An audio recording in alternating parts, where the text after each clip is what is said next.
ఆయనే మనకు వెలుగు, ఆయనే మన జీవం. ప్రార్థన చేసుకుందాం. ప్రేమ స్వరూపమైన మా తండ్రి, ఈ అద్భుతమైన ఉదయ కాలాన మేము ధ్యానించిన ఆదికాండంలోని వాక్యాలను బట్టి మీకు వందనాలు ప్రభువా. సృష్టిని ముగించి విశ్రమించిన దేవుడవు మీరు. మా జీవితాలలో కూడా మీరు ప్రారంభించిన కార్యాలను మీరు ముగిస్తారని నమ్ముతున్నాము. ఈ ధ్యానంలో ఏకీభవిస్తున్న ప్రతి బిడ్డను మీరు దీవించండి. ముఖ్యంగా ఈ ఉదయం ఎవరైతే తీవ్రమైన మానసిక ఒత్తిడితో, భవిష్యత్తు గురించిన భయంతో ఉన్నారో వారిని ఒకసారి తాకండి. తమ బాధ్యతలు మోయలేక అలసిపోయిన హృదయాలకు మీ విశ్రాంతిని ప్రసాదించండి.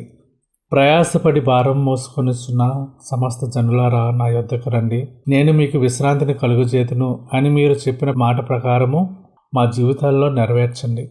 ఎవరైతే తమ ఉద్యోగాల్లో చిక్కుల్లో ఉన్నారో, ఎవరికైతే సరైన మార్గదర్శకత్వం దొరకడం లేదో వారికి మీ జ్ఞానాన్ని ప్రసాదించండి. దేవా, అనారోగ్యంతో ఉన్నవారిని స్వస్థపరచండి.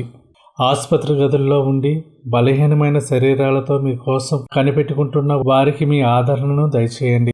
కుటుంబాలలో అశాంతితో ఉన్న వారికి మీ శాంతిని అనుగ్రహించండి.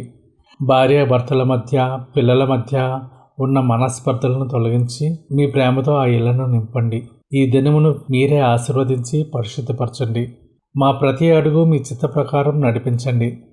తండ్రి, ఈరోజు మేము చేసే ప్రతి పనిలోనూ మీ మహిమను చూపించండి. మేము ఎక్కడికి వెళ్ళినా అక్కడ మీ సమాధానము ఉంచండి. మమ్మల్ని అశాంతికి గురి చేసే ప్రతి లోకపు ఆలోచనను మా నుండి దూరం చేయండి. కేవలం మీ వాక్యం మీదనే మా మనస్సును నిలిచి ఉండేలా చేయండి. ఈ దినమంతటిలో మాకు తోడుగా ఉండి రాత్రి వరకు మమ్మల్ని భద్రపరచండి. మీ నామమునకే సమస్త మహిమ, ఘనత, ప్రభావములు చెల్లిస్తూ మా ప్రభువును రక్షకుడైన యేసుక్రీస్తు నామములో అడుగుతున్నాము తండ్రి. ఆమేన్.